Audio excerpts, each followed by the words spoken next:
अच्छा ये देखते हैं हम सब पार्ट वन अभी देख चुके हैं हम सब की ये जो हमारा निर्देशांक तल है इसको किस प्रकार से कैसे कितना चतुर्थांश होता है, क्या होता है, कौन रेखा को क्या बोलते हैं। एक्स अक्ष में सबसे इंपॉर्टेंट देखे थे, एक्स को भुज बोलते हैं, वाई को कोटि बोलते हैं, और एक्स अक्ष देखे थे और वाई अक्ष। आइए इसको हम समझते हैं, देखते हैं दूसरा पार्ट में क्या है। जो 10वां का बोर्ड एग्जाम देने वाले हैं 2026 में है, वो जरूर हमारे वीडियो को देखें, और इससे जो अभी बताए हैं पहला इधर उससे 5 नंबर आपका फिक्स ही फिक्स है इससे, इसलिए आइए उसी से हम ये क्वेश्चन इसको देखेंगे कि एक्स निर्देशांक या फिर भुज किसे कहते हैं। तो बाई अक्ष से किसी बिंदु की दूरी, बाई अक्ष से, तो बाई अक्ष कौन है, ये बाई अक्ष है, ये बाई अक्ष है। तो बाई अक्ष से किसी भी बिंदु की दूरी इधर बढ़ा देंगे, ये बिंदु का दूरी हो गया, इधर बढ़ा देंगे ये दूरी हो गया, इधर बढ़ा देंगे ये दूरी हो गया।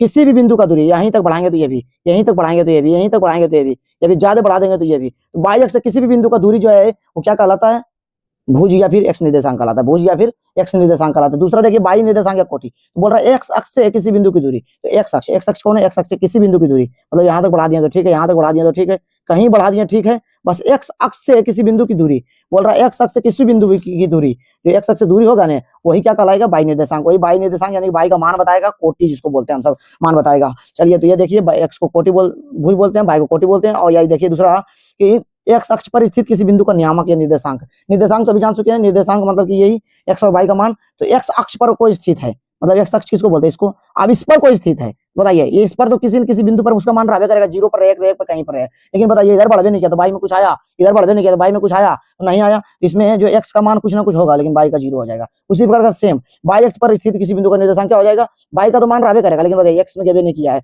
बोल रहा बाई अक्ष पर मतलब इसी पर है, तो बताइए कहीं कभी आएगा जी एक्स का मान वाई पर रहेगा। तो इसी प्रकार इसका हो जाएगा मूल बिंदु का निर्देशांक, मूल बिंदु जहां पर ये कट रहा है, बताइए मूल बिंदु पर निर्देशांक क्या होता है, अभी बताए थे कि मूल बिंदु का 0,0 होता है। उसी प्रकार फर्स्ट द्वितीय तृतीय चतुर्थ चतुर्थांश में स्थित किसी बिंदु का निर्देशांक, अब बताइए लाइन पर नहीं है, ये भी लाइन पर नहीं है, मतलब इधर है इधर है इधर है, चतुर्थांश में पहला दूसरा या तीसरा या चौथा चतुर्थांश में। तो बताए क्या बताएं, चतुर्थांश में जो है मतलब इधर बढ़ गया है, एक्स में कुछ आ गया है, इधर कुछ बढ़ गया है मतलब बाई में कुछ मान आ गया है, ठीक है। तो बाई में कुछ मान आ गया, एक्स में कुछ मान आ गया, तो मतलब एक्स में भी है बाई में भी, जिसका निर्देशांक क्या हो गया, एक्स बाई। इस प्रकार हमारे वीडियो को देखने के लिए हमारे चैनल को सब्सक्राइब करें, धन्यवाद। अभी पार्ट 3 भी देखने के लिए चैनल हमारे साथ जुड़ जाए, धन्यवाद।